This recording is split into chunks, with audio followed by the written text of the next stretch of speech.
So today I'm taking little Johnny over to help Andre from Jack of All Trades dig a footer for his chicken coop. Andre has been putting in work on this build, but he needs some horsepower to get these footers down deep. Let's unload the 1025R and see how this project goes.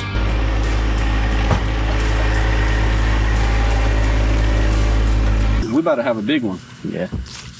So we're gonna build a chicken coop over here. That's what you wanted, right? Yep, chicken coop. We need to dig out some footers right now. Yeah. Before we even touch a lever on little Johnny, we had to get the layout right. Andre wasn't 100% sure on the orientation of the coop, so we took some time to set some stakes and run a string line. I wanted him to be able to actually see the footprint and the scale of it before we committed to the excavation. It's a lot easier to move a string line than it is to fill a trench back in. Once we got those lines squared up and Andre was happy with the visual, we knew exactly where the 12-inch bucket needed to go. We had the line pulled and the stakes set, but before we broke ground, we had to get final approval from the boss. She took one look at it and decided the orientation wasn't quite right. So we pulled the stakes, shifted the strings, and changed the whole direction of the coop. It's a good thing we did that layout phase first. A lot of guys would have already been halfway through the trench, but we took the time to get the vision right for the boss. Now that she's happy with the spot, little Johnny can finally get to work. Okay, so guys, this is exactly where we're gonna set the chicken coop. Right here is exactly where we're gonna make the nest. It's gonna be a 4-foot nest, and from here to here is gonna be the chicken run, which is about 16 foot long. So 20 by 8. We're just gonna go ahead and start digging footers for it, set the forms all the way around the perimeters, and pour some concrete. So with the layout finalized, it was time to put little Johnny to work.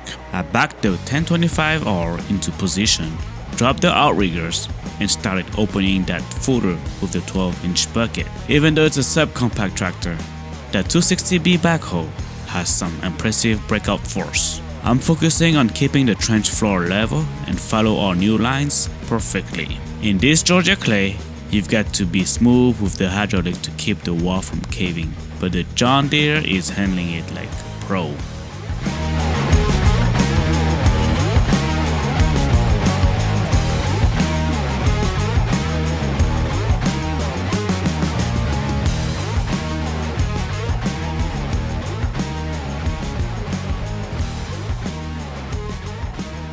Now that I've got these two long trenches opened up, it's time to hop off little Johnny and pull the tape. So when you're digging with a backhoe, it's easy to lose your sense of scale, so we're double checking the length and the depth against our layout now.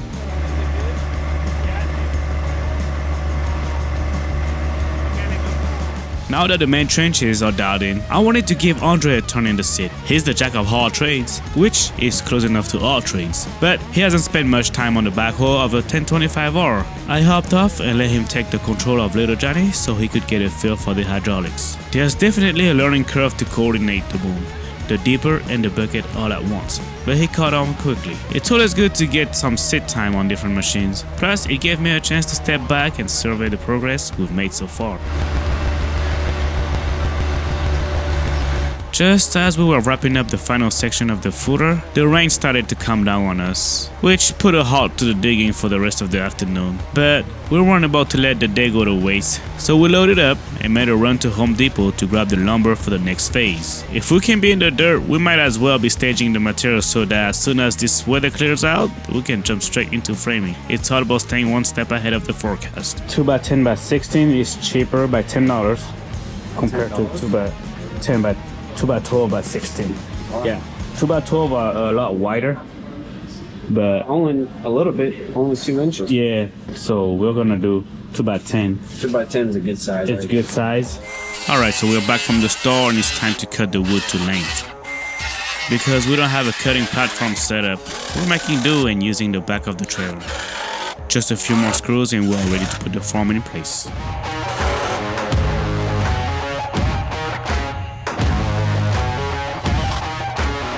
We're back at it. We've got the outside line of the form laid out, but now comes the part the machine can't do. We have to get in there by hand and clear out the little extra space for the inside forms to sit properly. Andre and I are jumping in with the shovel to square off the corners and level the bottom of the trench. It's a bit of a workout, but getting this right now means the forms will be nice and sturdy when we start pouring that concrete. It's all about the details at this stage.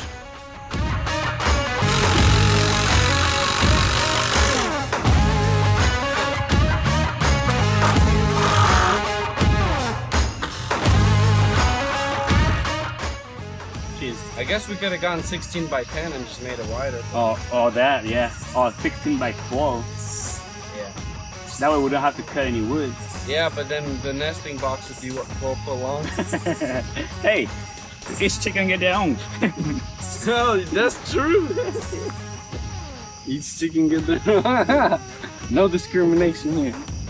With the trenches dug and the handwork finished, Little Johnny's work here is officially done. I'm getting the 1025R loaded back up on the trailer and headed home. It's a small machine, but it makes a massive difference in getting this project off the ground today. We are gonna have a little fun with this project. We're gonna make a little chicken coop. We're gonna make some footers for a chicken coop. I mean, it's a little bit extreme, but hey, we got the MudMixer for that, so why not, you know? It's gonna be about 6-inch.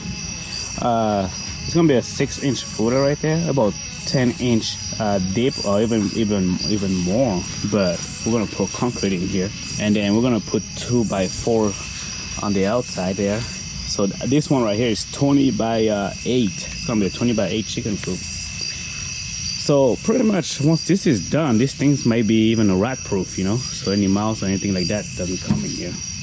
That's it for now. We're gonna come back next week and we'll work on it some more. All right guys, so we just got back from Home Depot. We picked up 1 pallet of concrete and added 6 more bags to the mix. So we're gonna drop the trailer off right quick, and then we're gonna come back and pour this pad right here with the MudMixer. It's a lot of weight for Take this a look jack. at it. Yes, there sure is. Let's go get the MudMixer. Where's your outlet here? Electrical outlet. It's on You the got one in side of front? the house. Maybe it's not gonna work. We'll see. I have more on the other side. Andre's got a brand new toy. Brand new concrete mixer. Yeah. Hook it up to water. Then they also got a sprayer right here. This thing's gonna come in handy for cleanup. It's got good pressure. I remember using it on Elans. It was doing very good. This side is just over 10. And then once this side over here is full, we'll just turn it around to over here. Really what you want to do before you start, you want to spray, keep the moisture on keep water. Now, when you're wetting things down, you have to be precise. You want that chute slick so the mud flows, but whatever you do, keep the water away from the hopper. If the hopper gets wet, that dry concrete mix is going to stick to the side before it even hits the auger. It creates a massive crusty mess that'll choke your mixer out before you even finish the first full. Keep it dry up top and slick down below. One last step before we get the concrete going. I'm giving these wooden forms a quick mix. You don't want to soak the trench and turn the bottom into a swamp, but getting moisture on the wood is a lifesaver later on. It prevents these forms from sucking the water out of the mix and helps them release much easier once the concrete cures. So we're ready to go? Yeah. All right.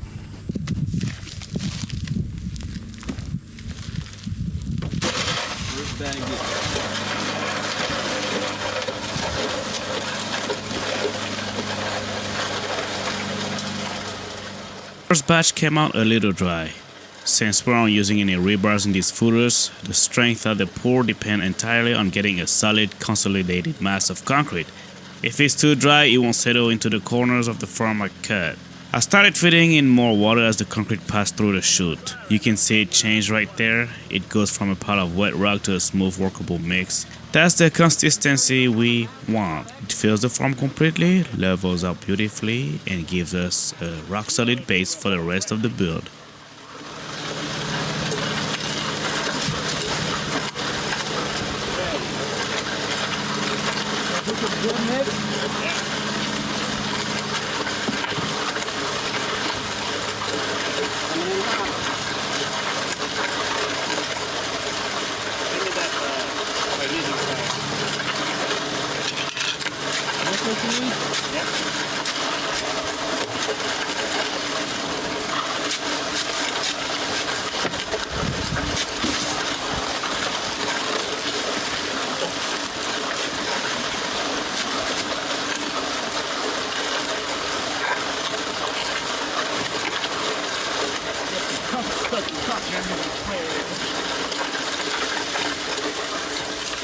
yeah. So I didn't have enough water.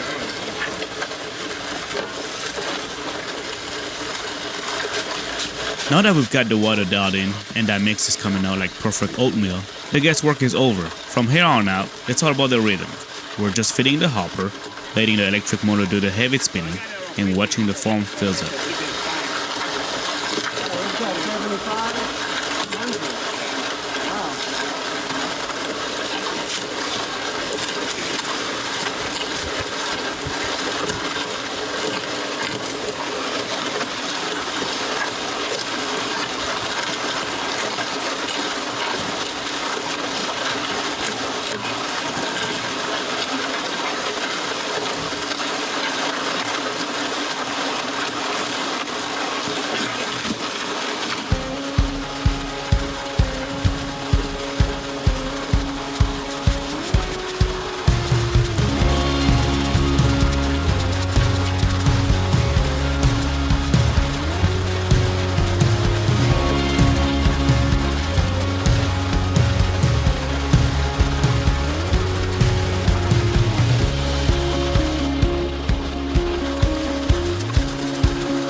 This concrete's heavy, man.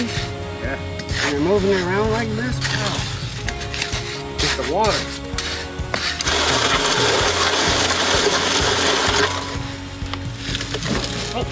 Oh damn.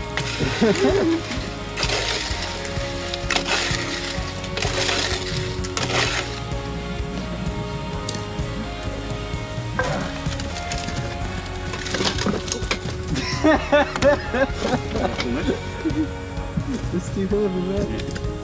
Hold on, let me turn it over.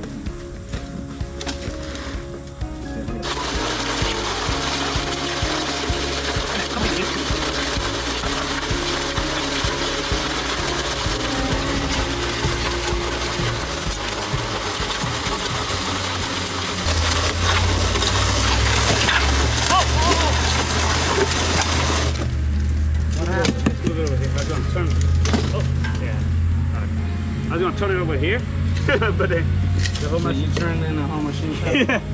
This is not stable. Yeah, let's put a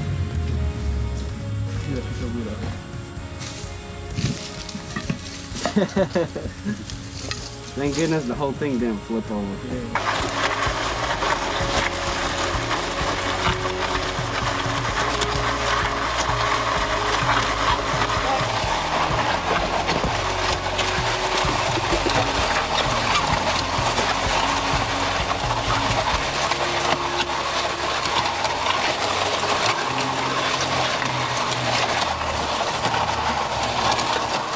So in order to get most of the air out of the mix, we're using a Sawzall to vibrate the foam on the outside. It works pretty good actually. It's coming out. Yeah. But it works, it's like when you vibrate it like that, it works its way inside.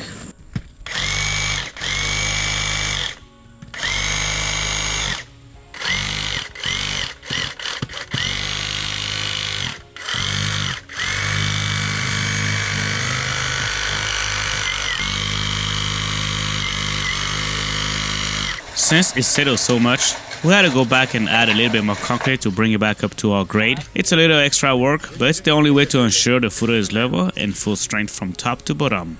Once the troweling was finished, we did one last thing to give that clean professional look, the broom finish. We just took a standard shop broom and gave the top of the footer a light pull. This does two things. First, it hides any small imperfection or cream swirl left behind by the trowel. Second, it leaves a slightly textured surface, which is a lot better to work on than a glass smooth finish. It worked out perfect though with the size for this little footer. Yeah. Should I go this way or this way? You go straight up. Yeah. Yep. Or like this. Nope, the other way. Yep, the long way. There you go. Do I need to put pressure or no? No, because It's not that hard. There you go. Kind of crusty, huh? Yeah. You can try again if you want to make it more straight. Guess it looks a little better. Yeah. First time brushing. Then you start from right here. Got to go wet it again? Or no? Probably not. I think it should be okay. Yeah, it looks good. Good deal, you. Good deal. Good. Okay, we're ready to build a house on here. Now we would definitely get roasted for putting a house on this foundation. Yeah, no. Not gonna take long, but we are going to take out these forms and see how it looks like. It should be okay. Nice. Looks good. Not bad at all.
Alright, so we just got done with the pad here for the chicken coop. It looks really nice the way it is.